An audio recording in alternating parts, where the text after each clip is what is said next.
আল্লাহর ঘর কখনো যেন অবহেলিত ভাবে কোথাও পড়ে না থাকে। আসসালামু আলাইকুম।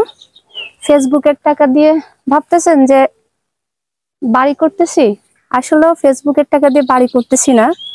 একটি আল্লাহর ঘরের জন্য একটি দরজা লোহার তৈরি।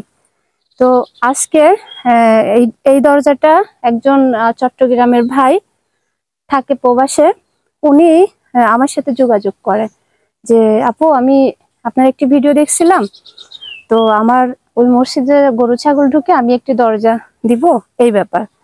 তো ভাইয়া যোগাযোগ করার পরে আমাকে টাকা পাঠায়। তো আমি এই মসজিদের এই ভাইয়া, আপনি তো এখানের ওনার ছেলে না, আমি ওনার সাথে যোগাযোগ করে দরজাটি আমরা বানাইতে দিই। 23,000 টাকা পড়ছে, তাই না? তো আজকে দরজাটা কমপ্লিট হয়েছে। তো দরজাটা আজকে আমরা মসজিদেই নিয়ে আসছি দেওয়ার জন্য। তো একটা কথা আমি ওই সময় বলছিলাম যে আল্লাহর ঘরের জিনিস ঠিকই আল্লাহ জোগাড় করে নিবে। তো একে একে আমরা এই মসজিদের জন্য খাটিয়া পাইছি, মাইক পাইছি, দরজা পাইছি। আশা করি খুবই শীঘ্রই আমরা মিম্বারও পাবো। এই মসজিদে মিম্বার নাই, নামাজ পড়ে চেয়ার দিয়ে মিম্বার বানায়, এবং ভিতরে টাইলসও নাই। অনেক কাজ বাকি এখানে, কিন্তু যে জিনিসগুলা খুবই ইম্পর্টেন্ট সেই জিনিসগুলাই আমরা আস্তে আস্তে জোগাড় করতেছি। আর দেশবাসী এবং প্রবাসী সবাইকে বলবো, মসজিদের ভিডিওটা আপনারা একটু শেয়ার করবেন, কারণ আপনাদের শেয়ারের মাধ্যমে হয়তো অনেক মানুষের কাছে পৌঁছায়। ওখান থেকে হয়তো আর্থিকভাবে কোনো সাহায্য আমরা পাই, ওটা দিয়ে হয়তো মসজিদের কিছুটা কাজ হলেও করতে পারি।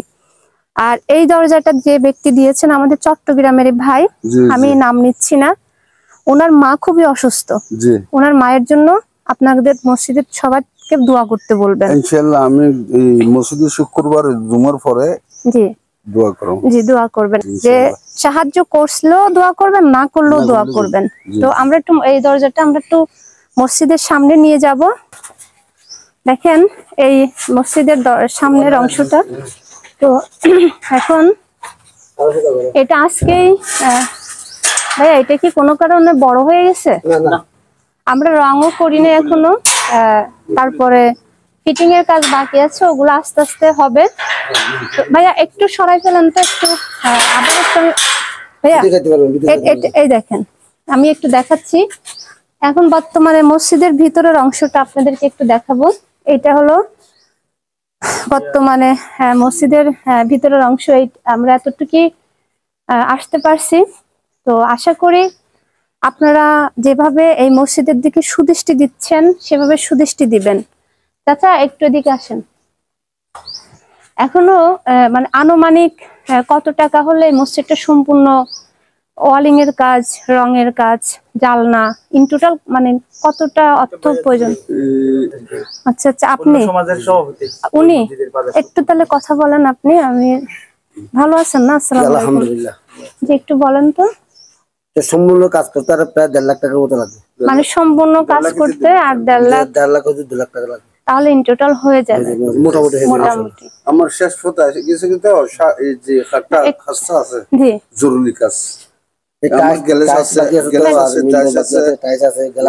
টাইলস আছে, রং আছে। জি, টাইলসের জন্য আমি চেষ্টা করতেছি। মিম্বার তো হয়ে যাবে, টাইলসের জন্য আমি হয়তো অনেক জায়গায় নক করছি, ধরেন আস্তে আস্তে হবে। একটা কথা কি জানেন, যে আল্লাহর ঘর আল্লাহ কখনো কোনোদিন ফেলে রাখবে না। হ্যাঁ, আল্লাহর ঘর আল্লাহ সুন্দর করবেই। না, সবচেয়ে বড় দানশীল তো উনি, কারণ উনি যে নিজের জায়গা। এই মসজিদটা দেখেন, এদিকে আসেন চাচা। উনি দেখতে হয়তো মনে হবে যে একটু কেমন, কিন্তু আমরা যেটা পারি না, আমরা টাকা থাকতেও যেটা করতে পারি না, জায়গা থাকতেও যেটা করতে পারি না, উনি টাকা পয়সা না থাকতেও উনি কিন্তু সাহস করে এই যে ছোট্ট আল্লাহর ঘরটা, আল্লাহর ঘর কিন্তু কখনো ছোট আর বড়র মধ্যে হয় না, আল্লাহ সব জায়গায় থাকে। তো উনি এই জায়গাটা দিয়ে এই জায়গার উপরে যে মসজিদটাকে নির্মাণ করছে, এটাই তো সবচেয়ে মানে অবদান তো আপনার। আপনি যে এই বয়সে চেষ্টা করছেন, আমরা যে ধরেন এত অল্পতেই প্রবাসী দেশি ভাইদের সাড়া পাবো, সেটা কিন্তু কল্পনার বাইরে। এই যে খাটিয়াটা, এটা আমাদের চট্টগ্রামে একজন ভাই দিছিলেন। আজকে দরজা এটা আমাদের চট্টগ্রামের একজন ভাই, হয়তো এরকম মসজিদে যে মিম্বারের জন্য অনেকেই যতটুক পারে আমার সাথে কথা চলতেছে, অলরেডি মিম্বারের জন্য টাকা দিছে কিছু। তো আমরা সবাই চেষ্টায় আছি, বুঝছেন। তো সবাইকে আবারও বলবো যে আপনারা এই মসজিদটির ভিডিওটা সবাই একটু শেয়ার দিবেন, কারণ আপনাদের একটি শেয়ারে হয়তো এই মসজিদের জন্য আমি মানুষের কাছে পৌঁছাইতে পারবো। তো সেটা একটু আপনারা দেখবেন, কারণ আল্লাহর ঘর কখনো যেন অবহেলিত ভাবে কোথাও পড়ে না থাকে। তো সবাই ভালো থাকবেন, সুস্থ থাকবেন। আল্লাহ হাফেজ, আসসালামু আলাইকুম।